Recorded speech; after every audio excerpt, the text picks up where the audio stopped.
A cena se passa em uma noite de neve em uma cabana isolada. Lá dentro, vemos que uma taça de vinho foi derramada no chão. É revelado que o vinho foi envenenado e consumido por nosso protagonista nesta história, um homem loiro de cabelos longos chamado Ian. À sua frente está um homem majestoso, que diz que, como Ian é muito forte, ele misturou uma dose mais forte que ele deve estar morto em minuto. Ian olha para cima, querendo saber por que esse cara o traiu dessa maneira. Ele diz que é porque nosso protagonista é muito forte. Ele tem um poder com o qual ninguém mais em todo o Império pode se comparar e isso espalhou ansiedade entre os cidadãos. Ian entende que inúmeras pessoas perderam seus meios de subsistência devido ao mau uso da magia. O homem afirma que até ele mesmo está incrivelmente assustado com nosso protagonista, a ponto de enlouquecer. Ele pede desculpas a Ian, até mesmo se referindo a ele como um velho amigo e dizendo que nunca se perdoará por isso. Ele então se vira e sai da cabana, entrando na noite e deixando nosso protagonista para trás. Ian permanece de joelhos, morrendo lentamente de veneno enquanto a cabana começa a pegar fogo. É revelado que ele tem um truque na manga. Ele retira lentamente um punhal de sua camisa. Enquanto se arrependia de tudo que fez em sua vida passada, ele pesquisou muito e encontrou uma adaga com magia temporal embutida. Se ele se apunhalar com o punhal antes que o veneno atinja seu coração, ele poderá ter uma segunda chance na vida. Ele faz exatamente isso, cravando-a em seu peito, movido pela raiva da traição que acabou de sofrer. O chão ao seu redor brilha em azul na forma de um círculo e um triângulo e vozes estranhas entoam cânticos em um idioma desconhecido. Essa é a sua chance de voltar a ser como era antes. Sua vida e todos os seus erros passam diante de seus olhos. A morte de sua mãe, o encontro com o imperador e, finalmente, um bando de corvos no campo de batalha, catando os corpos que se espalham pelo chão sob seus pés. A próxima coisa que ele sabe é que está em seu corpo de infância e não parece haver nenhum ferimento ou lesão em seu corpo. Uma mulher chama seu nome e ele se vira para ver sua mãe. Ela tem longos cabelos loiros e está usando um espartilho. Ian está em choque. Sua mãe, que havia falecido, está viva novamente, e parece que ele conseguiu viajar no tempo. Ele se vira para olhar a cena ao seu redor. Há uma tenda branca com uma bandeira branca. Do lado de fora da tenda, há um grupo de crianças alinhadas para serem avaliadas em suas habilidades. As pessoas que fazem essas avaliações são os cavaleiros espirituais que decidem se elas passam ou não. Isso funcionou. Ian não é mais um homem moribundo vivendo seus últimos momentos com pesar, mas uma criança novamente pronta para fazer as coisas de forma diferente desta vez. Os mágicos são a base do império desta nação, e,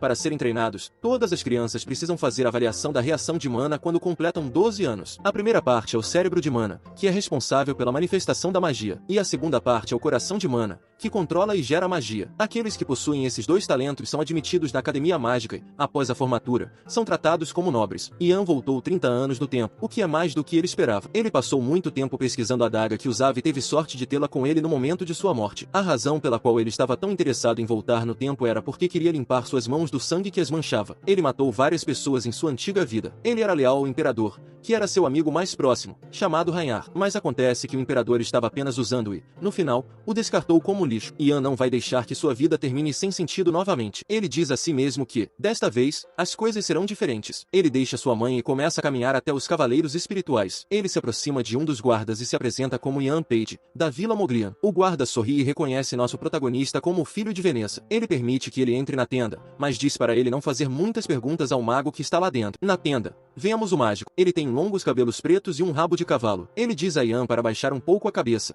pois vai usar mana para estimular seu cérebro. Ian faz o que ele diz e se sente um pouco tonto por um momento, mas isso é apenas temporário. O mágico sorri, pois descobriu o cérebro de mana e o coração de mana dentro de Ian e diz que sua vida vai mudar para melhor a partir de agora. Ian não parece feliz com essa informação, provavelmente porque já estava esperando por ela. Ele diz a si mesmo que não é suficiente apenas entrar na academia. Ele começa a mostrar suas habilidades, acendendo uma bola de fogo em uma mão e manipulando a água na outra, lançando dois feitiços ao mesmo tempo. Ele diz ao mágico que um dia conseguiu fazer isso por acaso. O mágico não consegue acreditar e pergunta se Ian tem certeza de que alguém não ensinou para ele. Quando Ian diz que não, o mágico fica sério e se inclina para a frente, pedindo a Ian que diga a verdade. Ele é capaz de usar magia de interrogatório que pode determinar se uma pessoa está mentindo ou não, analisando a reação do corpo. Ele diz a Ian para não mentir ou ele será conhecido como um traidor do Império, e sua família pode até ser executada. No entanto, Ian não fica nervoso e mantém o que disse. Ele aprendeu a fazer isso sem ser ensinado. O mágico está impressionado. Sua magia de interrogatório não encontra nenhuma mentira, e ele se pergunta quem é esse garoto. Eles são interrompidos pelos sons da mãe de Ian gritando, e ele olha para fora da tenda para ver o que está acontecendo. Vanessa está sendo incomodada pelo guarda que estava do lado de fora da tenda, agarrando seu braço. Ele diz que ela é viúva há 7 anos e que não deveria estar se fazendo de difícil na sua idade. O mágico e 2 cavaleiros saem da tenda, exigindo saber o motivo de toda aquela confusão. O guarda se assusta e lhes diz que não é nada e que uma simples empregada da cozinha estava apenas causando problemas. Isso deixa Ian furioso, pois como esse marginal ousa chamar sua mãe de humilde? No entanto, ele é impedido pelo mago, que diz ao guarda que, Como Yan tem o poder de mana, ele e sua família agora são iguais aos nobres. E insultar os nobres é um crime que pode levar à execução. O guarda canalha cai no chão, implorando que lhe concedam misericórdia e o deixem viver. Em seguida, ele se vira para Vanessa e faz o mesmo, desculpando-se pelas palavras que disse e pedindo perdão. Yan se aproxima do guarda e diz para ele ouvir com atenção. Yan diz que sabe tudo sobre as coisas nojentas que o guarda disse e fez na frente de sua mãe. Ele ameaça o guarda, dizendo-lhe que ele também deve avisar todos os seus amigos canalhas. Se algum deles fizer algo assim novamente, ele terá a cabeça deles. O guarda, nervoso, diz que entende. O suor escorre por seu rosto. O irmão está realmente com medo de uma criança de 12 anos. Depois de tudo isso, Yan agradece ao mágico por tê-lo ajudado lá atrás. Ele diz que não foi nada e que, afinal de contas, seu trabalho é proteger os colegas magos. Ele aponta para o homem ao seu lado, cujo nome é Lord Aron. Ele estará protegendo nosso protagonista e Vanessa por enquanto as coisas são organizadas. Aron tem um bigode no lábio e uma capa branca nas costas. Ele diz a Yan que o levará para uma pousada onde a Ordem da Noite está hospedada. Eles podem morar lá temporariamente. Yan segura a mão de sua mãe, concordando em ir com Aron e começar a próxima etapa de sua nova vida. O mago observa partir e sorri para si mesmo. Ele está impressionado com o fato de alguém ser tão inteligente e capaz mesmo sendo tão jovem. Ele está tão impressionado que parece que vai ter que relatar o fato à família imperial. Naquela noite, o céu está escuro e a cidade está tranquila. O guarda de antes caminha pela rua com raiva, bêbado e furioso pelo fato de um garoto e uma humilde ajudante de cozinha terem conseguido forçá-lo a se ajoelhar. Ele diz a si mesmo que, em um futuro próximo, vai se vingar, ficando louco com Vanessa enquanto Yan o observa. Uma figura encapuzada pode ser vista atrás dele. A figura encapuzada usa magia de paralisia no guarda bêbado e ele é congelado em uma ponte. A figura encapuzada é Yan, que ouviu o que o cara acabou de dizer sobre sua mãe e não ficou feliz. Ele tira o capuz da cabeça e começa a inventar uma história para explicar a morte do guarda, dizendo que ele foi humilhado e encontrou conforto na bebida. Ele então ficou tão bêbado que acidentalmente tropeçou no rio e se afogou. Enquanto o homem está paralisado, Yan o empurra para a água e o vê se afogar. Yan pensa por um tempo se está certo ou não deixá-lo morrer dessa forma. Afinal de contas, o motivo pelo qual ele voltou no tempo é para ser uma pessoa melhor desta vez. Olhando à distância, ele percebe que nunca conseguirá lavar completamente o sangue de suas mãos, e o melhor que pode fazer é proteger apenas as pessoas mais preciosas para ele, como sua mãe. Ele observa o corpo sem vida do guarda flutuando, e isso faz lembrar de como o imperador o deixou para morrer na cabana em sua vida passada. Yan volta rapidamente para casa e começa a se sentir exausto. O uso daquele feitiço de paralisia esgotou sua mana. Ele diz a si mesmo que precisa fazer seu pequeno corpo crescer o mais rápido possível enquanto se aproxima de sua mãe adormecida. Em sua vida anterior, ele foi reconhecido como um mágico de primeira classe depois de frequentar um ano na academia mágica. No entanto, mesmo tendo se tornado um mágico, sua mãe não pôde viver uma vida de luxo e faleceu. Yan olha para sua mãe e diz que, desta vez, vai protegê-la para que ela possa viver mais. A cena muda para um grande edifício majestoso. É a capital do Império de Green River. Dentro dele está o imperador de Green River, cujo nome é Terry. Ele é loiro, tem bigode loiro e roupas elegantes. Ele está no meio de uma conversa com outro mágico chamado Herbert, e os dois estão falando sobre o nosso protagonista. Herbert explica que mana é uma energia que flui e circula no sangue e, a partir do momento em que alguém possui um cérebro de mana e um coração de mana, é reconhecido como um mágico. No entanto, para realmente usar essa mana adequadamente para lançar magia, a pessoa deve ser treinada, mas nosso protagonista foi capaz de usar magia livremente sem treinamento. Ele compara nosso protagonista a alguém chamado Primeiro Mago. Esse foi alguém que, há muito tempo, aprendeu sozinho a usar a mana. Ele descobriu como manifestar magia por si mesmo e ficou conhecido como o Primeiro Mago. Terry zomba, pensando que é impossível existir alguém vivo hoje que use magia sem ter frequentado uma academia. Herbert concorda que isso é suspeito e até ele acha difícil acreditar no que ouviu. Ele diz que irá confirmar com seus próprios olhos. O imperador pensa consigo mesmo por um momento, sabendo que, se isso for verdade, nosso protagonista deve possuir uma habilidade perigosa. Ele chama o príncipe, que está do lado de fora e está ouvindo tudo. Entra o príncipe de Green River. Seu nome é Eden e ele pergunta ao pai por que ele o chamou. Terry diz que, como já faz 5 anos que o príncipe não sai do castelo, ele deve ir para fora. O cara precisa tocar um pouco de grama. Terry diz ao filho que vai lhe dar 300 soldados e 3 magos, e que ele deve ir buscar um garoto chamado Ian Page. Por um momento, ele hesita, achando que seria tolice confiar algo tão importante ao filho. No entanto, Eden insiste, dizendo que pode confiar nele e que concluirá a missão. O imperador lhe diz que está tudo bem e que ele deve ir e começar a se preparar imediatamente. A viagem até Moglian é longa. Herbert, que ainda está na sala, brinca, dizendo que ele deve ir e se preparar, pois será difícil encontrar 3 magos que realmente queiram sair. Assim que ele sai da sala, seu rosto fica sério. Seu assistente ao lado dele pergunta se ele está voltando para a torre para encontrar os mágicos, mas Herbert diz que não. Ele começa a caminhar com os olhos focados, dizendo que há um lugar para onde ele precisa ir primeiro. A cena volta para o local onde nosso protagonista está hospedado. Ele olha pela janela como se estivesse esperando alguém. Ele sabe que a família imperial deve vir buscá-lo muito em breve e que as coisas estão correndo como como planejado. Ian sabe que o mago deve ter ficado impressionado com suas habilidades e imediatamente relatou o fato a seus superiores, e que, quando o atual imperador descobriu, ele teria enviado o príncipe com um grupo de soldados. Ele suspeita que Herbert provavelmente também virá. Ele é o mestre da Torre de Marfim e, mais cedo ou mais tarde, haverá uma guerra interna entre o Castelo Imperial e a Torre de Marfim. Ian sabe disso por causa de sua vida passada. No entanto, ele não sabe qual lado vai ajudar e sabe apenas que não quer ser explorado por ninguém desta vez. Seus pensamentos são interrompidos pela Ordem Imperial,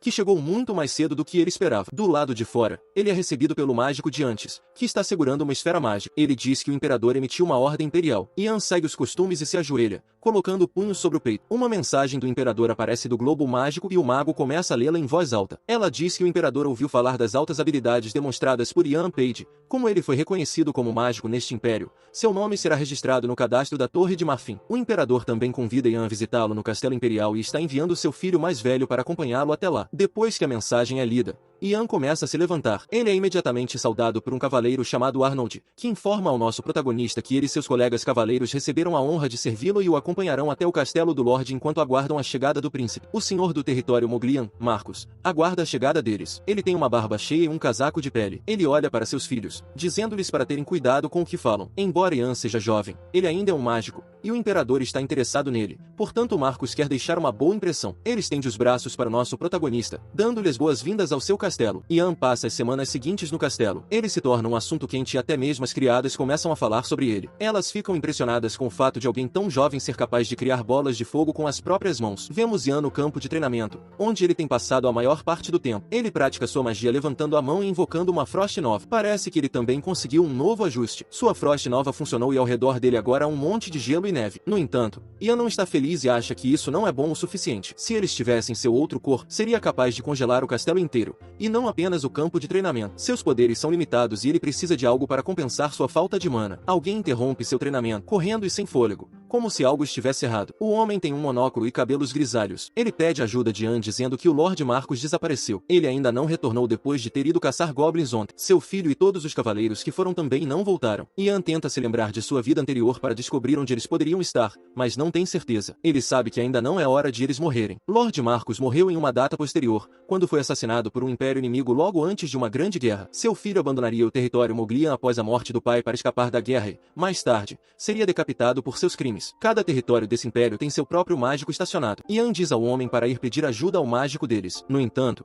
o velho informa Ian que o mago que estava estacionado aqui foi designado para outras missões e não está no território Moglian. Eles estão sozinhos. Ian fica chocado. É raro que um mágico saia de seu território designado. Ele se pergunta se isso está relacionado a ele e se ele alterou a linha do tempo ao fazer alguma coisa. Por exemplo, ele poderia estar fornecendo informações sobre nosso protagonista Herbert, o mestre da torre. Isso pode ser perigoso. A arma mais poderosa de Ian no momento é sua capacidade de saber o que vai acontecer no futuro. Se a linha do tempo for alterada, ele perderá essa arma. Ian olha para o velho e lhe diz que os ajudará a procurar o Lorde Marcus, sabendo que se o Lorde morrer, isso criará mudanças terríveis na linha do tempo. Ele imediatamente se prepara para sair e veste sua capa. No entanto, alguém o chama pelo nome. É a mãe dele que ouviu o que está acontecendo e está preocupada que isso seja muito perigoso. Afinal, Ian ainda é uma criança. Ian diz à mãe para não se preocupar. Ele pode ser uma criança, mas agora também é um mágico e voltará antes que ela perceba. A filha de Lorde Marcus também se aproxima de nosso protagonista. Ela implora que ele traga de volta sua mãe e seu pai, dizendo que fará qualquer coisa por ele se ele for bem-sucedido. Seja dinheiro, terras ou empregados, ela fará com que isso aconteça. Ian percebe um anel específico no dedo dela e diz que o trará de volta, mas pede o anel emprestado, pois consegue sentir mana nele. Ele diz que isso ajudará a encontrá-los. Então a filha concorda e o entrega. Ian coloca o anel em seu dedo e não consegue acreditar. Ele se parece com o que ele viu em sua vida anterior. É conhecido como o Anel Moglian, um artefato de baixo grau que aumenta a mana da pessoa que o usa. Parece que o senhor o passou para sua filha. Ela diz a Ian que quer o anel de volta, pois ele é importante para ela. Com o anel agora em seu dedo, Ian reúne um grupo de cavaleiros e parte em busca do Lorde desaparecido. O Moglian Ring compensará sua falta de mana até certo ponto. Os cavaleiros levam nosso protagonista para o local onde seguiram Marcus. Há um monte de cadáveres de goblins no chão, mas não há humanos. Os cavaleiros suspeitam que um monstro deve tê-los capturado. Ian coça o queixo. Eles devem ter sido emboscados por centenas de goblins e ele precisa encontrá-los antes que seja tarde demais. Ele começa a usar sua magia para invocar um lobo. O que ele está fazendo é bloqueado por uma luz brilhante e os cavaleiros observam com espanto. Depois que o feitiço é lançado, aparece um lobo bonitinho com um corpo fofo e uma cauda balançando. Na vida anterior de Ian, um lobo enorme apareceu, mas ele acha que ainda não é forte o suficiente para invocar um lobo de tamanho normal. Ele aponta para um pouco de sangue no chão, pedindo ao lobo que pegue o cheiro e o siga. O lobo faz o que lhe é pedido, cheirando bem o chão e abrindo o caminho. A cena corta para Lord Marcus, que ainda está vivo e matando goblins. Eles são verdes e feios, com línguas longas, narizes pontudos, pele verde e olhos vermelhos. Marcus e seu grupo estão cercados e vêm de todos os ângulos. Se isso continuar, todos eles serão aniquilados. Marcus se volta para seu filho, dizendo-lhe para fugir para o castelo enquanto ele distrai os monstros. Enquanto os dois estão conversando, um goblin começa a se aproximar por trás com uma clava na mão. O filho grita no último segundo, mas é tarde demais. O goblin já está no ar e está prestes a derrubar sua arma na cabeça do Lorde, que está de costas para ele. De repente, um clarão de gelo aparece e todos os inimigos são congelados no lugar. O cenário verde se transforma em ártico e todos se perguntam o que acabou de acontecer. O gelo veio de Ian, que chegou no último segundo para salvar o dia. Se demorasse mais, o senhor teria morrido e a linha do tempo teria sido arruinada. Marcus fica tão surpreso com a situação e com a visão de uma criança salvando-o que começa a desmaiar. Quando acorda novamente, ele se vê de volta ao castelo com sua filha ao seu lado. Ela explica que Ian salvou todos e que o senhor e seu filho estão dormindo há 2 dias seguidos. O velho de antes entra no quarto e fica feliz ao ver que Marcus está acordado. Ele parece ser um mordomo e seu nome é Ogier. Ele explica que 12 soldados não conseguiram voltar e Marcus fica chateado com essa notícia. Ele pergunta onde Ian está agora, pois gostaria de se encontrar com ele. Ogier sai imediatamente, correndo para os campos de treinamento, onde encontra nosso protagonista. Ele diz que o senhor acordou e que gostaria de encontrá-lo na sala de recepção. Aparentemente, há muita coisa sobre a qual ele quer conversar. Ian parece um pouco confuso sobre o que ele poderia querer, mas segue Ogier para dentro. Lá, ele encontra Marcus e seu filho, cujo nome é Lobai. Eles agradecem a Ian do fundo do coração por tê-lo salvado. O senhor diz que ele protegeu os líderes atuais e futuros de Moglia. Além disso, ele também protegeu o território ao derrotar os goblins, e não se sentiria bem se não o recompensasse por isso. Ele aponta para uma caixa em uma mesa próxima e a entrega a Ian como recompensa. Ian a abre e encontra o anel Moglian que pegou emprestado dentro dela. Marcus ouviu que Ian havia sentido mana nele antes. Ele achava que era apenas um antigo tesouro de família e pergunta que tipo de poder ele possui. Ian explica que é apenas um anel que dá ao usuário o poder de aumentar sua mana e que o ajudou muito a derrotar os goblins. O senhor diz que ele pode ficar com o anel e que deve pensar nele como um símbolo da promessa de que, de agora em diante, a família Moglian o servirá para sempre como um convidado de honra eterna. Ian é sempre bem-vindo para visitá-lo e eles sempre estarão ao seu lado quando ele precisar de ajuda. Marcus e Lobai abaixam a cabeça, dizendo que essa promessa durará para gerações futuras e se estenderá por 1000 anos. Ian fica agradecido e pergunta ao senhor se há algum alquimista nesse território que seja hábil na fabricação de elixires. Marcus o informa que há um alquimista chamado Letio em um lugar chamado Royd Village. Ele era originalmente da capital, mas se mudou para o norte por causa de uma erva medicinal rara. Ian ouviu falar do nome Letio em sua vida anterior. Ele sabe que precisa colocar as mãos em alguns elixires que possam ajudar a compensar seus baixos níveis de mana. Ele sai com um pequeno grupo de cavaleiros para encontrar a aldeia Royd sobre a qual o Lorde lhe falou. Quando chegam lá, ficam chocados com o que vem e um dos cavaleiros aponta para a aldeia. Está completamente em chamas e está no meio de um incêndio. Algo ruim está claramente acontecendo. Dentro da aldeia, vemos um bandido com um tapa-olho e um machado ensanguentado sobre o ombro. Ele diz a seus homens que levem as crianças para que possam ir rapidamente para o próximo lugar. Eles agarram um menino que chuta e grita, implorando para não ser levado de sua família. O nome do garoto é Douglas e seu pai o chama em desespero, dizendo aos homens para pararem. No entanto, o homem com tapa-olho aparece atrás dele e o chuta no chão. Ele mantém o pé nas costas do pai para que ele não possa se mover. Douglas continua se debatendo, fazendo o possível para se libertar das garras do vilão, mas não adianta. O sujeito com tapa-olho saca uma faca e diz que vai matar o pai de Douglas para puni-lo por ter resistido. Ele se prepara para golpear a faca. No entanto, um pedaço de gelo surge repentinamente do nada, atingindo o vilão nas costas e o derrubando. Douglas só pode ficar olhando, ainda preso nas garras de outro homem. Os vilões restantes olham para o lado e se perguntam o que acabou de acontecer. Um pedaço de gelo realmente apareceu em um dia ensolarado. Mais pedaços de gelo começam a chover do céu, como se tivessem sido enviados pelo próprio Deus. Todos os homens fogem aterrorizados, não quando morrer como seu líder. É revelado que esse gelo veio do nosso protagonista, que está empoleirado na beira de um penhasco próximo, observando a situação. Parece que seu novo anel realmente ajuda e aumentou muito sua mana. Ele olha para o anel, imaginando se ele permite que sua capacidade de mana alcance a de um mago de 3ª classe. Ele desce para se juntar às pessoas da aldeia que estão de luto pelos cidadãos que foram mortos pelo ataque dos bandidos. Felizmente, nenhum dos cavaleiros ficou ferido. Ian quer saber se o alquimista que eles vieram buscar, chamado Letio, conseguiu sobreviver. Ele ouve alguém ao longe chamando o nome do alquimista e imediatamente se vira para ver quem é. É Douglas, e parece que o pai dele é o alquimista RR, que é o pai do alquimista. O protagonista veio até aqui, mas ele está em mau estado. Ian passa por Douglas para dar uma olhada melhor em Letio. Ele vê que ele tem uma complexão pálida e fios de cabelo embranquecidos e pode dizer que isso é envenenamento por mana. O envenenamento por mana é uma doença também conhecida como maldição de Deus. Quando alguém que tem um cérebro de mana e não um coração de mana recebe uma injeção maior do que seu corpo pode suportar, o excesso excesso de mana estimulará o cérebro e causará grande dor continuamente pelo resto de sua vida. Ian sabe que é impossível para Letio injetar mana em si mesmo e,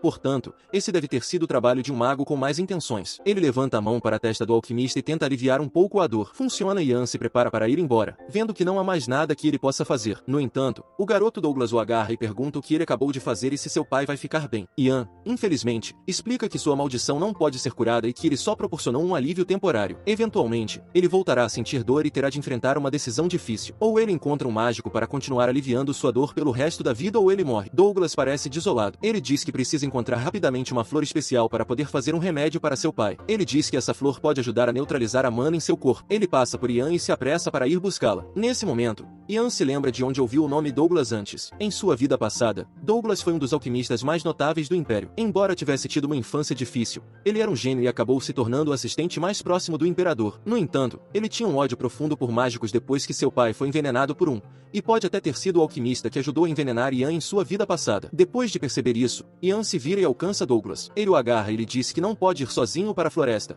pois ainda pode haver bandidos por lá. Douglas se opõe, dizendo que se ele não pegar a flor, seu pai morrerá. Uma lágrima escorre por sua bochecha. Vendo que ele não vai parar, Ian usa sua magia para colocar o garoto para dormir. Depois de alguns segundos, ele está inconsciente e cai no ombro de Ian. Ele leva o garoto para um local discreto atrás de alguns arbustos e o deita, pensando no que vai fazer. Ele olha para o garoto e pensa que deveria matá-lo agora. Dessa forma, o veneno nunca será fabricado no futuro. Ele se recompõe rapidamente. A linha do tempo pode ser prejudicada se ele agir de forma muito precipitada. Douglas tem o talento necessário para se tornar o melhor alquimista da história do Império, e nosso protagonista pode até conseguir convencê-lo a se juntar ao seu lado. Entretanto, mesmo que ele faça isso, ainda não há garantia de que ele não o trairá no futuro. Os pensamentos de Ian são interrompidos por um dos cavaleiros que se aproxima para verificar se ele está bem. Ele percebe que Douglas está no chão e fica confuso. Ian diz que apenas o colocou para dormir porque ele estava prestes a fazer algo imprudente enquanto havia bandidos por perto. Ian diz ao guarda que pode carregá-lo de volta para a aldeia e começa a se afastar pela floresta. Quando o cavaleiro pergunta para onde ele está indo, Ian diz que há algo que ele precisa fazer sozinho. A cena muda para a noite na aldeia. Letio se aproxima de Douglas, que agora está acordado e deitado em sua cama. Letio ouviu de um cavaleiro que ele tentou fazer algo estúpido mais cedo. Douglas explica que só queria encontrar uma flor que pudesse ajudar. Letio balança a cabeça, dizendo ao filho que era imprudente tentar algo assim quando ainda há bandidos na aldeia. Douglas fica irritado. Levantando-se da cama, ele pergunta o que mais ele deve fazer. Os dois estão procurando por essa flor especial há mais de um ano, sem sucesso. Se eles não a encontrarem, Letio morrerá. Douglas começa a chorar, perguntando-se se essa flor existe mesmo. De repente, uma voz os chama do lado de fora. Os dois viram a cabeça ao mesmo tempo e perguntam quem está lá. É um homem encapuzado que diz ter ouvido que eles estavam procurando uma flor conhecida como Flor de Randir. O homem entra no prédio e tira o capuz. É claro que é o nosso protagonista que pede desculpas por incomodá-los. Ele se apresenta e coloca um objeto sobre a mesa. Letio fica sem palavras quando percebe o que é exatamente. É a Flor de Randir que foi envolta em gelo. Ian deve tê-la encontrado na floresta antes. Ian diz que lhes dará a flor se eles responderem a uma pergunta primeiro. Ele quer saber como eles aprenderam sobre uma flor como essa, cujos efeitos são desconhecidos para os outros. Letio relutantemente revela que leu sobre ela em um livro que foi passado por seu pai. Parece difícil de acreditar. No entanto, ele pega o livro e folheia uma página específica. Em seguida, ele começa a ler o texto. A Flor de Randir é uma planta que pode neutralizar a mana e só pode ser encontrada nas terras do norte. Ela tem 12 pétalas de cor púrpura profunda, e suas folhas e caules são muito venenosos. Se você arrancar diretamente das raízes, ela murchará imediatamente, assim que for colhida. No cultivo, isso é quase impossível. Letio explica que seu pai também pesquisou alquimia e que esse é um negócio de família. Ian supõe que isso deve significar que ele sabe sobre o outro uso dessa flor, que é o fato de ela agir como um veneno mortal para magos que possuem coração e cérebro de mana. Letio insiste que sua família nunca faria elixires que pudessem ser usados para prejudicar as pessoas e que ele nunca envenenará nenhum mago. Ele até jura pela honra de toda a sua família. Ian olha para Douglas, do outro lado da sala. Ele parece um pouco nervoso com o tema da conversa que está sendo discutido. Ian pega a flor e começa a derreter o gelo. Ele agradece ao alquimista por ter respondido a sua pergunta, mas também pede desculpas a ele. Quando o gelo derrete, a flor murcha. Ian revela que não conseguiu colhê-la adequadamente e que só conseguiu preservar sua forma congelando-a. Letio se sente decepcionado e traído. Ele quer saber que tipo de brincadeira de mau gosto foi essa. Nosso protagonista só comprou a flor para provar que pode realmente encontrá-la. Ele propõe um acordo ao alquimista, dizendo que continuará a aliviar sua dor usando magia enquanto procura uma maneira de colher a flor. No entanto, em troca, Letio deve segui-lo até a capital. Lá, Ian quer que ele produza elixires especiais que possam ajudar em sua falta de mana e que também faça remédios para sua mãe quando ela ficar doente no futuro. Letio está confuso. Ele pergunta por que não pode simplesmente pedir a outra pessoa para fazer isso, já que ele não é um alquimista tão bom assim. Ian insiste que precisa de alguém que fique ao seu lado e faça elixires personalizados. Ele diz ao alquimista para pensar um pouco sobre isso e que ele deve considerar sua família também. Desde hoje cedo, Douglas estava prestes a arriscar sua vida apenas para encontrar a flor, e ele não quer que isso aconteça novamente. Letio vai para o lado com seu filho para conversar e nosso protagonista os observa. Ele pensa no que aconteceu em sua vida anterior. Naquela época, Letio morreu por causa de um mago maligno e Douglas foi capturado por bandidos. Foi isso que o levou a conhecer o Imperador Rhaenyra e a odiar os mágicos. E, por fim, o que o levou a criar o veneno que matou nosso protagonista. Ian os observa atentamente, dizendo a si mesmo que não vai permitir que nada disso aconteça desta vez e que vai se certificar de que os dois tenham uma vida boa. A manhã seguinte chega Ian e está se preparando para voltar à capital. Um dos cavaleiros se aproxima dele e lhe diz que todos os preparativos foram concluídos e que eles já podem partir. Ian balança a cabeça em desapontamento. Ele ainda não obteve uma resposta do alquimista e supõe que isso signifique um não. No momento em que ele está prestes a sair, a porta se abre e entram Letio e Douglas. Eles tomaram uma decisão e estão indo para lá. Afinal, eles não têm nenhuma outra opção, então precisam tentar. Douglas olha para Ian e pergunta se ele realmente será capaz de curar seu pai da maldição. Ian sorri e diz que promete. Um acordo é um acordo. Isso deixa Douglas feliz e ele diz que vai chamar nosso protagonista de chefe de agora em diante. Ian acha isso um pouco estranho,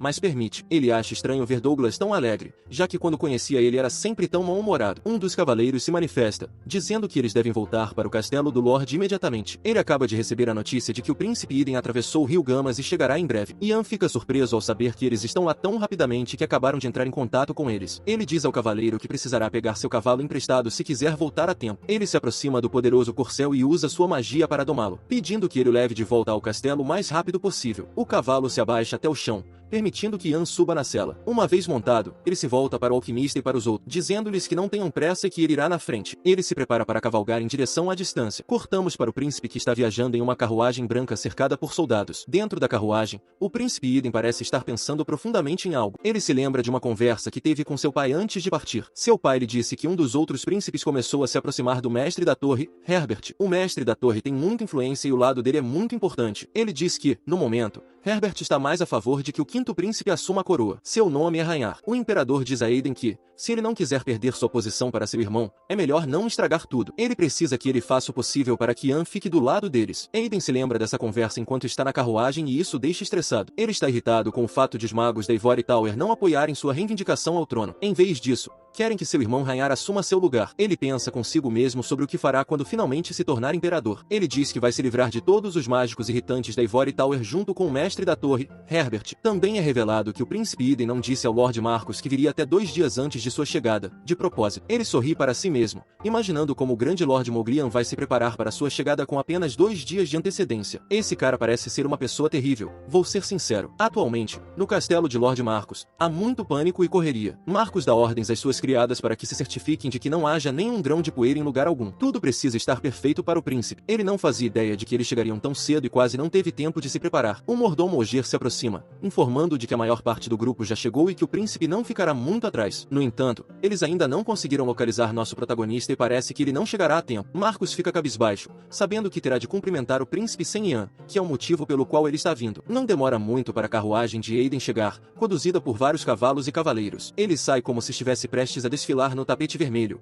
com uma longa capa branca e um paletó azul. Marcos ainda parece nervoso, sabendo que nosso protagonista não está em lugar nenhum. Felizmente, o cavalo aparece no último segundo, com Ian deitado de costas como se estivesse dormindo. Ele levanta a cabeça, pedindo desculpas a todos por seu atraso. Ian desce do cavalo e dá um passo à frente com Marcos para cumprimentar o príncipe. Hayden olha para ele, perguntando se ele é o mágico infantil de que todos falam. Ian permanece em silêncio. Já faz algum tempo que ele não vê o rosto do príncipe Hayden, e ele demora um pouco para absorvê-lo. Ele também reconhece alguns dos convidados que vieram com ele. Um deles é uma garota chamada Cecília, que era uma espiã de outro império em sua vida anterior. Todos entram no castelo e, mais tarde, vemos Hayden bebendo um pouco de vinho ao lado de um cavaleiro. Ele é o capitão da Segunda Ordem Imperial dos Cavaleiros e seu nome é Oliver. O príncipe Hayden está irritado e diz que odeia tudo aqui, exceto o vinho. e que também não gosta do nosso protagonista. Oliver fica quieto, sem querer dizer nada que possa deixar o príncipe ainda mais irritado. Em outro lugar do castelo está Cecília. Ela é uma espiã do Império Coldwood. Ela recebeu ordens para confirmar se os rumores sobre Ian são verdadeiros, e se forem, ela deve capturar ele e sua mãe vivos e levá-los de volta ao Império Coldwood. Ela olha em volta, mas não o vê em lugar algum, então começa a andar por aí tentando encontrá-lo. Ela encontra Ian do lado de fora do campo de treinamento. É o meio da noite e o Ian ainda está lá fora. Cecília sorri para si mesma enquanto se aproxima dele sorrateiramente. Ela decide verificar se ele é realmente tão forte quanto as pessoas dizem e prepara um ataque mágico. Ela decide usar apenas um ataque fraco e envia um monte de mísseis mágicos para Ian. Ele reage rapidamente colocando um escudo. Ele então se vira e pergunta por que ela cumprimentaria alguém dessa forma. A mulher sorri dizendo que estava apenas pregando uma peça em seu Júnior. Mas Ian fica sério e se dirige à mulher pelo seu nome completo, Cecília Coldwood. Isso tira o sorriso de seu rosto, pois ela percebe que seu disfarce foi descoberto. Ela pergunta a Ian como ele sabe seu nome. O rosto de Ian parece sinistro. É claro que ele sabe o nome dela. Foi ele quem se livrou de todos os espiões Coldwood que estavam escondidos no Império em sua vida anterior. Ele começa a se aproximar lentamente dela, enquanto diz os nomes de todos os espiões que estão aqui. Cecília recua em choque, pensando que Ian é louco e que ela definitivamente não esperava que ele soubesse de tudo isso. Por fim, ela percebe que Ian é apenas uma criança, e ela é uma mágica muito mais velha. Ela sorri e se prepara para lançar um ataque de fogo, enviando uma cortina de chamas à sua frente, onde antes estava nosso protagonista. Ela diz que, mesmo que ele soubesse que ela era uma espiã, foi tolice da parte dele revelar que sabia. Ela supõe que ele esteja morto até que um pé saia das chamas. Ele está bem vivo e a fumaça evapora de seu corpo. Ele começa a preparar seu próprio ataque mágico. Cecília olha para o céu e seus olhos se arregalam. Ela se pergunta quem é exatamente esse garoto e por que ele é tão forte. A lua está bloqueada por um monte de cristais de gelo que estão prestes a cair. Ian diz a Cecília que esperava que ela viesse procurá-lo e que estava esperando por ela no campo de treinamento. Ele levanta a mão, lançando os cristais de gelo como balas. Cecília reage rapidamente e coloca um escudo, protegendo-a dos projéteis que a atingem com grande força. As coisas não parecem boas para ela e o escudo começa a se quebrar diante da força dos ataques de Ian. Ian não se limita ao gelo. Ele invoca uma enorme bola de fogo na palma de sua mão. Em seguida, ele o empurra na direção de seu inimigo. É pelo menos 3 vezes maior do que ele. Cecília só pode cerrar os dentes e esperar pelo melhor enquanto seu escudo se rompe lentamente. Ela não consegue se mover enquanto ele estiver erguido. Alguns dos ataques atravessam o escudo, cortando seus braços e pernas. Ela percebe que não conseguirá continuar assim. Quando a bola de fogo se aproxima, ela solta o escudo e tenta sair do caminho antes que a bola a atinja. Ela cai no chão e se sente grata por ainda estar viva. Seu corpo está coberto de ferimentos e sua bochecha está cortada. Cecília acha que a mana de Ian já deve ter se esgotado e que alguém certamente chegará depois de ouvir a comoção, então ela deve ficar bem. Ian se aproxima lentamente e diz que vai expô-la a todos, dizendo que ela é uma espiã. Cecília sorri, sabendo que não há evidências para provar algo assim e que as pessoas não vão acreditar em uma criança em vez dela. Mas Ian também sorri, dizendo que tem provas sobre os espiões da Coldwood que nem mesmo ela conhece. Não demora muito para que o Capitão Oliver chegue junto com outras pessoas. Ele pergunta o que aconteceu. As pessoas correm até Cecília para verificar seus ferimentos, ajudando-a a se levantar do chão. Ian fala, dizendo que ele causou todos aqueles ferimentos. Todos rapidamente viram a cabeça para olhar para ele. Ele continua, inventando uma mentira de que viu Cecília conversando com alguém usando uma máscara e, quando Cecília o viu, tentou matá-lo para calá-lo. Oliver acha isso difícil de acreditar. No entanto, Ian afirma que tem provas. Aparentemente, Cecília tem uma marca especial em seu corpo que todos os espiões Coldwood têm. Oliver exige que Cecília procure essa marca em seu corpo, o que causa um tumulto. 2 homens se colocam na frente dela dizendo que isso é inapropriado. Ele afirma que todos eles são apenas mágicos enviados pela Ivory Tower. No entanto, Oliver puxa sua espada. O príncipe está hospedado aqui e vai apurar esse incidente para garantir que ele não o coloque em perigo. Ele faz sinal para que outros cavaleiros se aproximem e procurem Cecília. Eles fazem o que ele diz e não há mais discussão. Após a busca, Cecília parece infeliz. O sangue ainda cobre suas roupas e ela está gravemente ferida, precisando de cuidados médicos imediatos. Os cavaleiros informam a Oliver que não encontraram nada em seu corpo que se assemelhasse a uma marca. O capitão da noite olha para o nosso protagonista,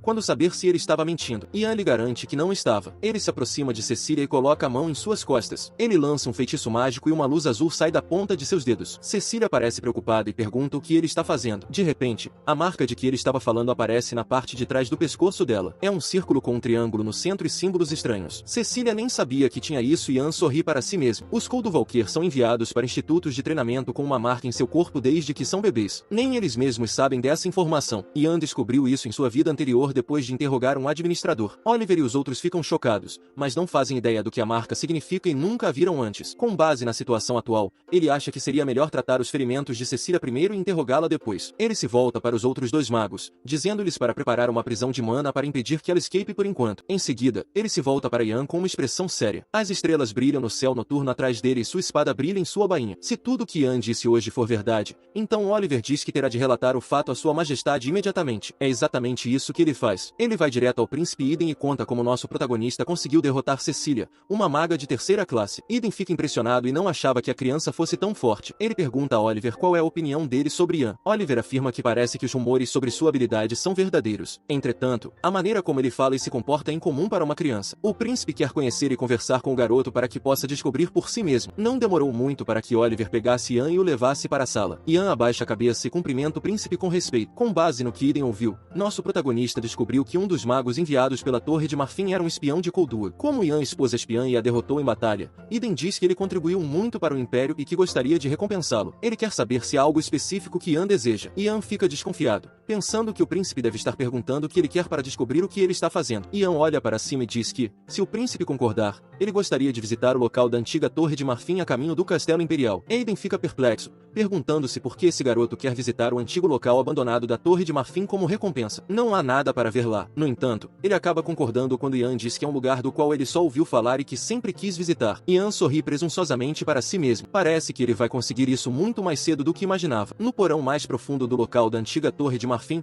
há um item conhecido como Livro da Língua do Dragão. A língua do dragão no livro desempenhou um papel crucial em sua pesquisa sobre a magia do tempo em sua vida anterior. Esse livro contém os registros da essência da magia do tempo. Ele o encontrou alguns anos antes de morrer, mas só conseguiu entender uma parte muito pequena dele. Ele se pergunta o quanto será capaz de entender se estudar o assunto desde tão jovem. Não demora muito para anoitecer e todos começam sua longa jornada até o castelo imperial do imperador. A mãe de Ian, Vanessa, está animada, pois é a primeira vez que ela viaja para tão longe de Moglian. Letio, o alquimista, começa a flertar, dizendo que será o guia de Vanessa quando chegarem à capital. Embora não pareça, ele vive e trabalha na capital há muito tempo. Vanessa fica corada, agradecendo ao alquimista por ser tão gentil, enquanto Ian permanece em silêncio, imaginando o que esse cara está fazendo para flertar com sua mãe. Eles são interrompidos pelo vice-capitão dos cavaleiros, Paul. Ele tem olhos verdes e uma fita azul em volta do corpo. Ele diz que chegaram em seu desvio para o local da antiga Torre de Marfim. Eles ficarão aqui por 2 dias, e durante esse período, Ian poderá explorar o local histórico sempre que quiser. Paul leva todos a um vilarejo próximo para dar-lhes acomodação para os próximos dias. O vilarejo parece tranquilo e bonito, nada muito sofisticado e não é um lugar onde se espera que a realeza fique. Os plebeus cumprimentam o príncipe em sua chegada, dizendo que estão honrados por tê-lo aqui. Eden agradece a eles pela gentileza. Ian olha e fica surpreso ao ver o príncipe agindo tão bem com os plebeus. Quando o encontrava em sua vida anterior, ele sempre o cumprimentava com hostilidade, parecendo sombrio e lançando-lhe olhares de reprovação. Isso acontecia porque nosso protagonista estava sempre ao lado de seu irmão,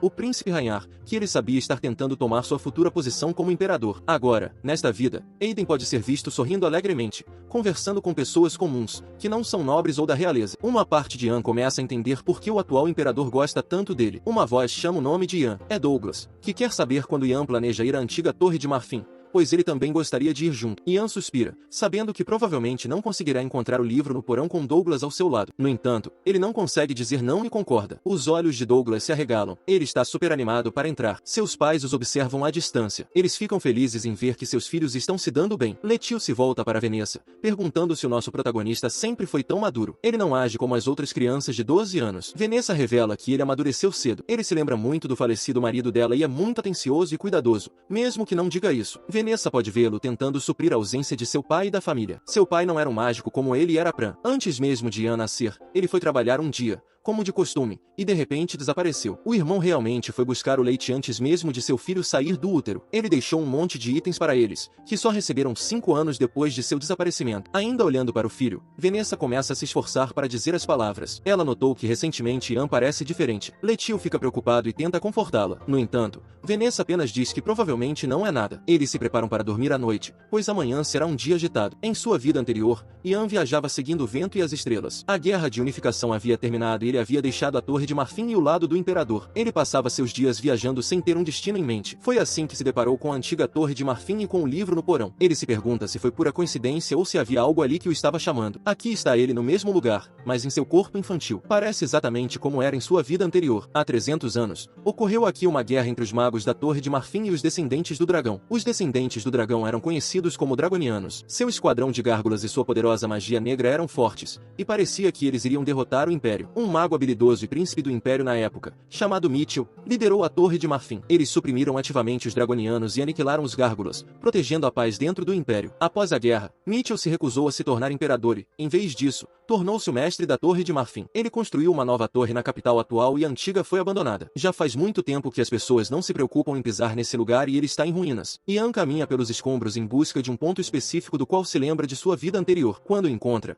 ele acena com a mão, lançando magia para abrir uma passagem secreta. A passagem é escura e tem uma longa escadaria que leva para baixo. Ele a segue. Ao chegar ao fundo, ele usa sua magia novamente. Desta vez, para iluminar a sala que está escondida da luz do sol. À sua frente está a estátua de uma gárgula. Suas asas estão bem abertas e os dentes afiados. Ian ficou surpreso quando viu essa estátua de gárgula pela primeira vez, mas dessa vez ela não o pegará desprevenido. De repente, a gárgula ganha vida. Seus olhos brilham em roxo e ela solta um rugido ecoante. Ela salta no ar e vem direto para Ian. Em sua primeira vida, ele não tinha ideia de que uma gárgula que ele pensava ter sido extinta há 300 anos estaria escondida aqui. Mas agora as coisas são diferentes e ele usa sua magia para invocar uma bola de água. Ele a lança contra um monstro de pedra, atingindo no peito. Ele voa para trás e se choca contra uma parede próxima, mas não está morto e se recupera. Em sua vida anterior, Ian era capaz de explodi-lo em uma única respiração, mas com suas habilidades atuais, ele terá de usar mais poder. A gárgula volta a atacar, ansiosa para causar danos ao nosso protagonista, que prepara seus próximos ataques. Ele invoca suas lanças de gelo que saem do chão e perfuram o corpo rochoso da gárgula. Em seguida, ele usa um ataque de relâmpago para atingir a fera. Raios de eletricidade amarela caem de cima para baixo. Isso parece ter funcionado e a gárgula parou de se mover. O gelo a envolve e fumaça sai de seu corpo. Depois que ela é derrotada, outra passagem secreta se abre à direita de Ian, que é exatamente o que ele esperava que acontecesse. Ele pula no buraco, usando sua magia para impedir que sofra danos de queda. Ele encontrou o que estava procurando. O livro está sozinho em uma superfície próxima,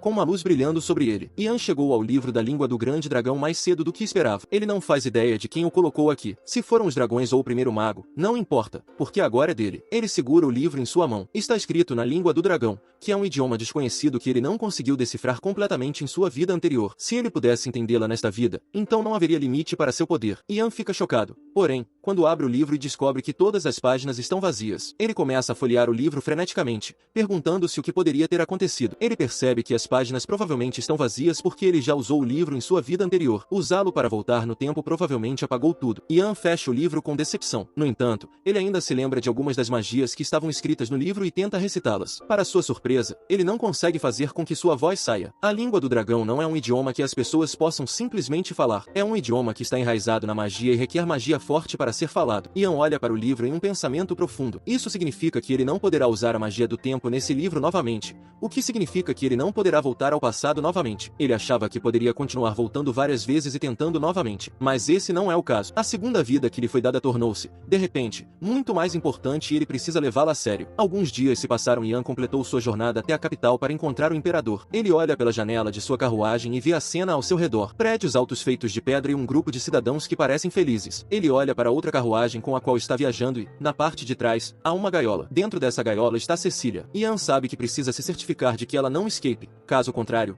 ela voltará para o Império Coldwood e contará que ele sabe todos os segredos deles, o que causaria problemas para nossos protagonistas. O grupo continua cavalgando pela capital em direção ao Castelo Imperial, até ser bloqueado. É Herbert, o mestre da torre, que está parado nos portões ao lado de uma fileira de mágicos. Ele exige que eles parem. Oliver desce do cavalo e pergunta que autoridade Herbert tem para bloquear o caminho para o castelo. O mestre da torre explica que ele tem uma ordem direta dizendo que está encarregado de tudo relacionado à investigação de Cecília. Oliver parece desconfiado, perguntando-se como ele conseguiu obter uma ordem imperial para algo assim antes mesmo de ela chegar à capital. Herbert coloca a mão no ombro do cavaleiro, dizendo que todas as rebeliões devem ser tratadas o mais rápido possível e que a Torre de Marfim cuidará desse interrogatório. Oliver sabe que algo suspeito está acontecendo, mas não pode contestar uma ordem direta. Ele diz a seus homens para entregarem a criminosa Cecília ao Tower Master. Ao ouvir a palavra criminosa, Herbert se vira com seriedade. Ele diz que ainda não foi provado que ela é uma criminosa e que, portanto, deve ser tratada como uma maga comum. Ele diz a Oliver para ter cuidado com o que diz a ela. Os outros cavaleiros também não estão satisfeitos com a situação.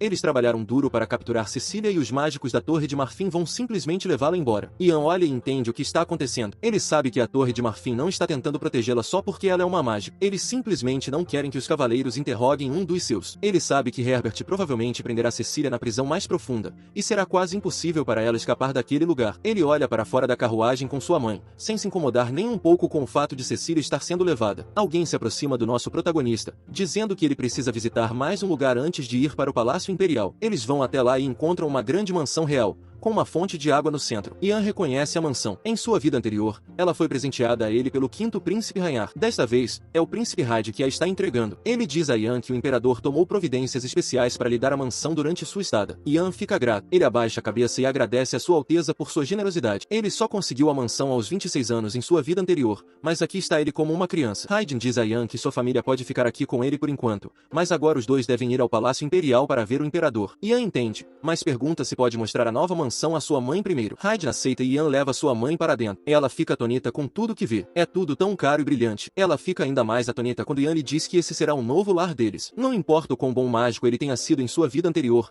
ele não conseguiu trazê-la de volta à vida. Agora que ela está viva novamente, as coisas estão diferentes, e ele vai fazer todas as coisas que queria fazer antes. Ele nunca foi capaz de vê-la vivendo uma vida normal e promete que, desta vez, vai fazê-la feliz. Vanessa não consegue acreditar em seus próprios olhos. Ela diz que a casa é tão grande que não faz ideia de como vai limpá-la. Ela é realmente uma verdadeira mãe, que só pensa em limpeza. Yan a informa que ela não fará nenhum trabalho doméstico, pois ficará tão confortável que nem pensará em ter de limpar. A nova mansão é bonita. Tem muitas janelas e tijolos brancos com um telhado azul. No entanto, agora é hora de Yan conhecer o imperador. Ele se dirige ao Palácio Imperial, que é muito maior, com faixas vermelhas penduradas em vários lugares e tudo é perfeitamente simétrico. Yan está nervoso. Mesmo em sua vida anterior, ele nunca pôde se encontrar com o atual imperador sozinho, pois quando se formou na Academia de Magia, o imperador já estava em seu leito de morte. Dizia-se que ele era alguém com julgamento e sabedoria excepcionais e Yan está ansioso para aprender sobre ele. Enquanto caminhava pelo palácio, ele avistou um cômodo familiar do outro lado do pátio. É o quarto do quinto príncipe Raynar. Ele era filho de uma concubina. Sua aparência era parecida com a do imperador, mas sua personalidade era completamente diferente. Ele tinha sangue frio e era impiedoso. Raynar era o velho amigo e pior inimigo de nosso protagonista, o homem que o envenenou no início. Yan continua caminhando. Com o punho cerrado, ele se pergunta o que fará com Raynar quando o vir novamente nesta vida. Eles chegam à sala do imperador e o guarda faz um gesto em direção à porta dizendo para ele entrar. Sua majestade o aguarda. As portas brancas e douradas se abrem e Yan aparece em um traje elegante. A hora de ele conhecer o imperador finalmente chegou. O imperador se senta em seu trono. Ele é alto e feito de mármore branco com almofadas vermelhas. Ao entrar, Yan imediatamente se ajoelha no chão. Como um humilde servo,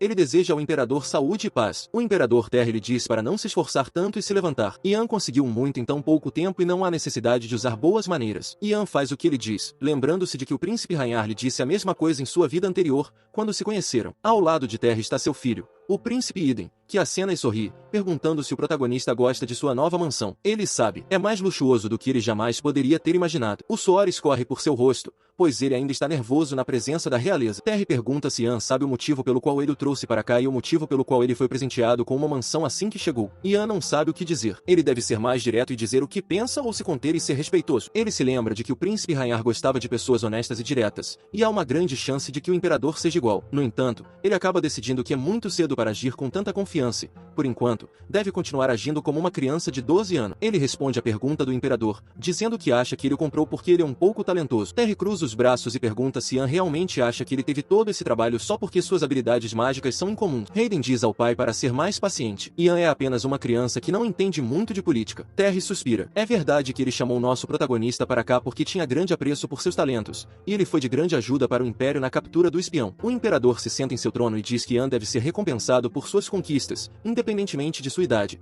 e é por isso que ele está aqui. Ele pergunta o que ele quer. Yan olha para o chão. Ele estava esperando uma recompensa do imperador e passou muito tempo pensando nisso. Se ele fosse um adulto, o que ele está prestes a pedir não faria sentido, mas como ele é apenas uma criança, ele pode se safar. Ele diz a Terry que gostaria de fazer um passeio turístico pelo Palácio Imperial. Assim, ele poderá contar à sua mãe sobre todas as coisas bonitas que viu. O imperador acha esse pedido um pouco incomum. No entanto, Hyde informa que ele também pediu para fazer turismo na antiga Torre de Marfim, e isso deve ser uma paixão dele. Afinal, é normal que as crianças sejam curiosas. Terry concede o desejo de nosso protagonista e lhe entrega um selo imperial. Ele é dourado e tem o formato de um bilhete. Com ele deve ter acesso à maior parte do Palácio Imperial. E se ele mostrá-lo a um guarda real, ele poderá guiá-lo. O imperador continua, dizendo que há mais coisas com as quais ele também gostaria de recompensar Yan. Ele manda seus servos trazerem um baú gigante cheio de ouro. Não sei como eles carregaram essa coisa. Parece muito pesada. Ele também presenteia Yan com um grupo de empregadas, dizendo que as enviará à sua mansão para garantir que sua estadia seja a mais confortável possível. Yan não consegue acreditar. Parece que sua mãe não vai mais se preocupar com a limpeza. Ele agradece ao imperador pela gentileza e sai. Ele fecha a porta atrás de si e respira fundo. O imperador com certeza é diferente dos outros. Yan parece achar que ele está está desconfiando dele. Ele começa a se afastar, supondo que o imperador deve ser assim com todos, assim como Rhaenyra era. Por enquanto, Ian precisa se mexer. Ele não tem muito tempo e quer usar seu selo imperial. Ele vai até o lado de fora e o mostra a um guarda, perguntando se ele pode lhe indicar o caminho para o jardim. O guarda concorda. Depois de alguma ajuda, ele chega ao lugar que queria ir, o refúgio seguro da família imperial. Ele se lembra do local de sua vida anterior. Rhaenyra o descreveu como um local sagrado onde as pessoas serviriam ao imperador, e somente a elite pode entrar. Ian entra sorrateiramente. Ele espia por um canto para ver se há algum guarda por perto. Há alguns, mas todos estão dormindo. Eles devem ser os piores guardas de todos os tempos. Ian se aproxima sorrateiramente deles e usa sua magia para se certificar de que estão realmente inconscientes. Ele então começa a andar em busca de algo. Não está claro o que ele quer, mas ele sabe que está em algum lugar próximo ao caixão do primeiro imperador. Demora um pouco. Ele verifica todos os lugares usando sua magia para iluminar o caminho até que finalmente o encontra. Seus olhos se arregalam e ele não consegue acreditar no que está vendo. Esse é o motivo pelo qual ele queria explorar o palácio. O item que ele encontrou são Stone Art Mushrooms. Eles são marrons e com tampa e estão saindo do chão ao lado de um caixão. Ian corre para lá e os colhe. Ele os coloca dentro de um saco marrom, pensando que isso deve ser suficiente para o que ele precisa. De repente, ele ouve as vozes de duas pessoas conversando nas proximidades, e elas estão se aproximando. Ele rapidamente desliga sua luz mágica e se esconde, imaginando quem poderia ser. É um mágico e ele parece estar preocupado com o fato de que não deveria estar nesse lugar. A pessoa com quem ele está falando é uma das princesas, a princesa Harry, que tem longos cabelos loiros e um casaco azul sobre um vestido branco. Ela garante ao mágico que ambos têm motivos legítimos para estar aqui. No momento, não está claro por que eles estão aqui e Ian os espiona secretamente por um tempo. O mágico, cujo nome é Kevin, está preocupado e acha que a Torre de Marfim deveria saber o que eles estão fazendo. No entanto, Harry insiste que eles não podem descobrir, pois isso seria muito perigoso. Kevin lhe pergunta se ela memorizou os feitiços básicos que ele lhe ensinou em The Princess Smiles, dizendo que é claro que sim. Ela começa a demonstrar seus poderes mágicos, deixando fluir sua mana e invocando uma bola de luz. Ian olha para ela em completo choque. Ele não sabia que a princesa Harry podia usar mana. Ele se lembra dela de sua vida anterior. Ela passou toda a sua vida em uma gaiola como um pássaro. Quando Rhaenyra se tornou imperador, ele executou o príncipe Aiden, o que partiu o coração dela e, por fim, a levou a acabar com a própria vida. Ian não consegue acreditar que essa mulher seja uma mágica e que esteja escondendo isso de todos. Neste império, esconder o fato de possuir talento mágico da Torre de Marfim é um crime muito sério. O mágico Kevin também deve saber disso, mas concordou em ajudá-la a praticar magia secretamente. E é por isso que eles estão aqui nesse lugar isolado. Ian sai e os dois se viram depois de ouvir um barulho. Kevin se apavora e, não querendo ser pego, diz que eles deveriam terminar o treino de hoje mais cedo. A princesa Harry diz a ele para relaxar e que somente a família imperial pode entrar, então ela tem certeza de que eles estão sozinhos. Ian consegue sair sem ser visto. Ele aprendeu muitos fatos surpreendentes e interessantes hoje. Pensar que a princesa cometeu um crime ao esconder seu talento. Ele percebe que ela provavelmente fez isso porque tem medo da Torre de Marfim. A mestra da torre Herbert claramente quer que seu irmão Rhaenyra herde o trono e ter um mago poderoso na família poderia mudar isso, até mesmo torná-la um alvo de assassinato. Ian continua com seu dia, saindo do jardim agradecendo ao guarda por ter lhe mostrado o caminho mais cedo. O guarda pergunta se ele se divertiu, ao que Ian responde que sim com um sorriso no rosto. Ele corre de volta para sua nova mansão, pronto para usar os cogumelos que acabou de encontrar. Assim que entra, é recebido por um mordomo que pega seu paletó e pelo alquimista Letio. Letio explica onde todos estão. Vanessa está em outra sala conversando com as novas criadas que chegaram do imperador, e Douglas está olhando a mansão e se divertindo. Ele nunca viu um lugar tão grande. Ian fica feliz em saber que todos estão indo bem e pede para conversar com o alquimista em particular. Os dois vão para uma sala isolada e nosso protagonista fecha a porta atrás de si para que ninguém possa ouvir. Ele olha para Letio com uma expressão séria, perguntando se ele pode fazer uma poção secreta para ele. Letio está confuso, querendo saber de que tipo de poção ele precisa e por que ela é tão discreta. Nosso protagonista tira da bolsa os cogumelos de coração de pedra que acabou de coletar. Eles são capazes de entorpecer os nervos e podem até parar o coração. Ele os tira do saco marrom e os mostra a Letio. Isso só deixa o alquimista ainda mais confuso. Como se pode esperar que ele faça uma poção com algo tão venenoso? Seus olhos roxos estão perplexos e seus cabelos com mechas brancas caem sobre seu rosto. Ian explica que precisa de uma poção que o torne imune à magia de interrogatório, que é quando o mágico é capaz de dizer se alguém está dizendo a verdade ou mentindo. Ele fica na frente de Letio perguntando se isso é algo que ele poderá fazer por ele ou não. Letio já ouviu falar de magia de interrogação antes e não sabe se é possível fazer uma poção para impedir que ela funcione. Ele diz que vai precisar fazer muitos experimentos para acertar e que isso vai levar um tempo. Nosso protagonista esperava uma resposta semelhante a essa, sabendo que essa não é uma pergunta fácil. Ele diz ao alquimista para dar o melhor de si e não ter pressa. Enquanto eles estão discutindo isso, alguém bate à porta do quarto em que estão. Ao abrir a porta, Ian vê que se trata de uma criada. Ela baixa a cabeça para mostrar respeito e está segurando uma bandeja com uma carta. A carta está endereçada a Ian. Ele a retira do envelope e começa a lê-la. Ele vê que é da Torre de Marfim. Diz: Caro mago Ian Page, assim como a família imperial, A Torre de Marfim está ansiosa para conhecê-lo. Gostaríamos de marcar uma reunião com você antes de começar a frequentar a academia. Gostaríamos de marcar uma reunião com você antes de começar a frequentar a academia. Você já é um mago decente que possui habilidades além da média dos magos, e será difícil para você se relacionar com os alunos que ainda só podem usar magia de iniciante. Portanto, gostaríamos de marcar uma reunião simples com o senhor exatamente uma semana a partir de hoje. Depois de ler essa carta, Ian ficou um pouco preocupado. Se ele vai visitar os magos da Torre de Marfim em breve, precisa se preparar. Ele muda de ideia em relação ao que disse anteriormente, dizendo ao alquimista Letil que precisará da poção em uma semana e que deve agir rapidamente. Ele precisa disso antes de sua reunião na Ivory Tower. Letil acha que isso será impossível e que, mesmo que sacrifique seu sono, terá dificuldades. Ele se pergunta o que vai fazer para terminar o trabalho a tempo. Ian apenas se desculpa, mas garante a Letil que ele precisa da poção em uma semana, não importa o que aconteça, então ele deve se esforçar ao máximo. Ele está confiante em suas habilidades e tem certeza de que pode fazer isso. Ir a Ivory Tower sem essa poção seria fatal.